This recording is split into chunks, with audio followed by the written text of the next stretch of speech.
Hey guys, welcome to my review of The Institute by Stephen King. I gotta say, I absolutely love this cover. This was one of the main reasons that I picked it up to begin with, and I'm just gonna give you my thoughts on the book. Right off the bat, I do gotta say, I really enjoyed the story. It was fast paced, especially towards the end, and it kept me on the edge of my seat, and the climax was really intriguing. It was really enjoyable, but it did have a lot of setbacks for me that really kept it from being among my top books, especially from Stephen King.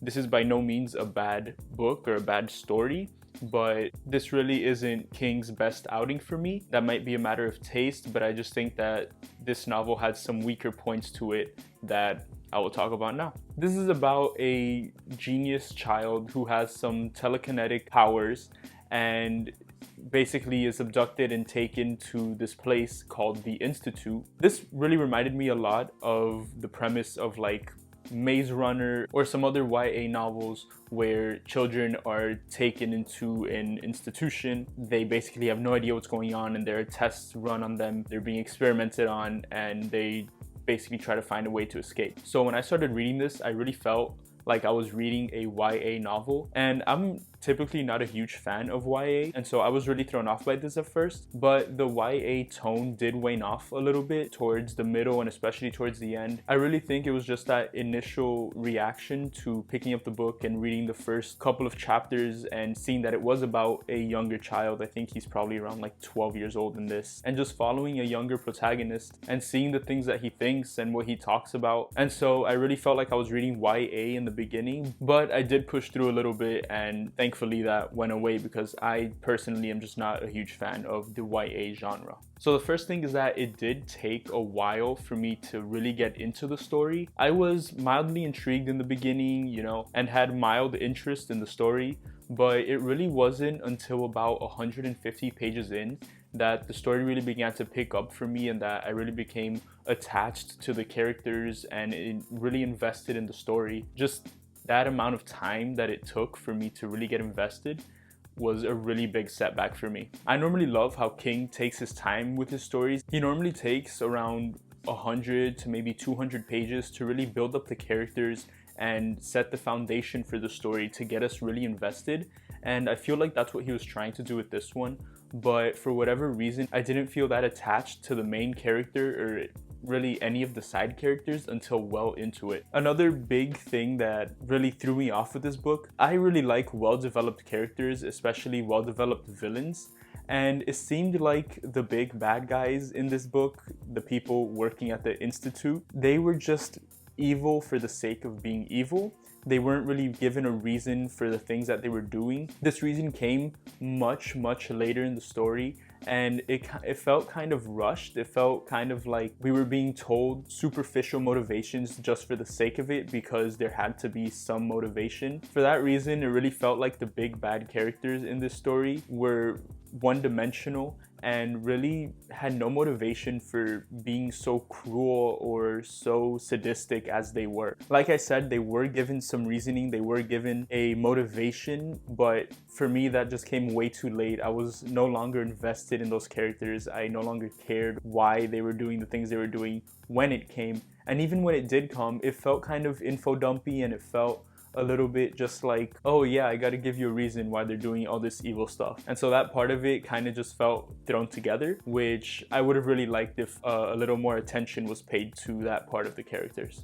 What I really did like about this story though was the attention that they gave to the children. I really liked how King portrayed this younger audience and their struggle with what they're going through and their struggle thinking about leaving home and being away from their normal environment. I really enjoyed seeing all these younger characters, especially Luke, become a lot colder, become hardened, even sadistic. Just because of the things that they were going through, they were maturing at a much faster rate. And really you could tell that just the joy of their young lives was taken away from them, that their entire childhood was flipped upside down and they were stuck in this terrible situation, and coming to terms with that as a 8, 9, 10, 12-year-old was just really impactful for them, and King did a great job of portraying that in the story. And with that, I was feeling a lot more connected with Luke, but I gotta say that this did come a little bit later in the story. Like I said, the first 150 to 200 pages is more of setup, and I didn't really feel connected. I didn't really feel gripped by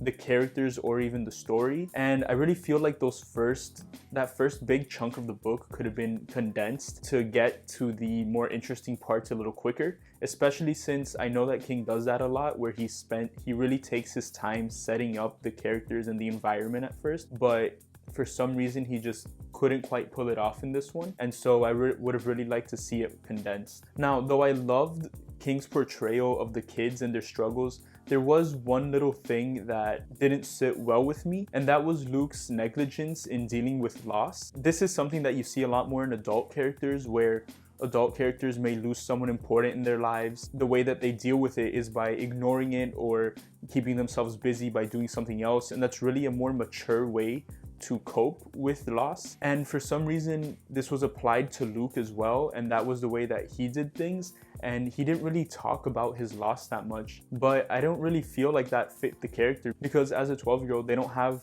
the emotional or even intellectual maturity to deal with things in that way. So it really just seemed out of character that Luke wasn't addressing these things really at all for a lot of the story. He did address it a little bit at the end, but I feel like that way of coping with things really just seemed out of character for his age. So it really just kind of took me out of the story and made it a little bit less believable. Alright, now what I really loved about the story was the second half. This story had a really extended climax. I feel like it lasted for about 100 pages, maybe a little bit longer even, but it totally worked for me. It didn't seem drawn out. It didn't seem like it was too long. It didn't get boring. For me, that entire part of the story really kept me on the edge of my seat, and I was entertained the entire time. And I feel like everything by the end of the book was really wrapped up so nicely. All the character arcs were really wrapped up well, and the story closed off at a really nice point that I finished the novel and I was really satisfied with how the story came to an end, really. But again, there were just one or two things that kind of threw me off throughout that part of the story, and that was with some of the characters.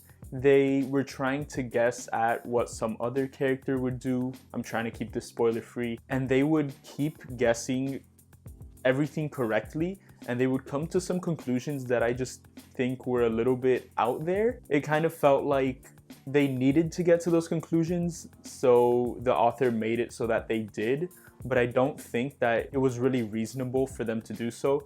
I don't know, that part just really threw me off. It just seemed like way too convenient that they were coming to all these perfect conclusions and were figuring some things out perfectly from just like pure intuition. It just seemed way too convenient for me, and I understand that sometimes we need to get a character to where they need to be, but I feel like it could have been done in a better way that wasn't so convenient. And then by the end, there were a lot of unanswered questions about why the Institute were doing what they were doing, how they were doing what they were doing, and really there were just a lot of unanswered questions surrounding the Institute. We get all of those answers at the end, but I feel like it was done in a very info dumpy way. It was done in a way that seemed kind of unnatural and that didn't really make sense to me, and it was just one character kind of spelling it out for us, and really it just felt like we were being told this because we needed to be told this, and I would have loved to be shown all of these things rather than just told in about a page and a half while these things are going on. It just seemed very lazy, to be honest. But like I said, I really did enjoy this book.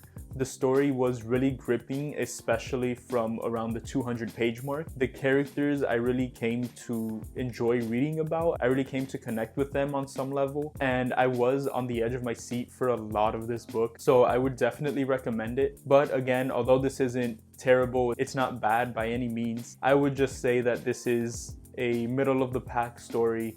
It was well done, it was well written. As always, Stephen King is an amazing writer, but I feel like this was just average in my opinion, and don't really have any super strong feelings about it either way. But overall, it was really enjoyable, and I would recommend that you pick this up at whatever point, especially if you're already a King fan and you just want to read more of his catalog. I would say definitely pick it up. Alright, and that wraps it up for my review of The Institute by Stephen King. Let me know what you guys think of this book. Let me know if you want to pick it up, if you agree with anything that I said, if you think I'm an idiot for anything that I said. Leave your comments down below. Don't forget to hit like and subscribe, and I'll see you guys in the next video.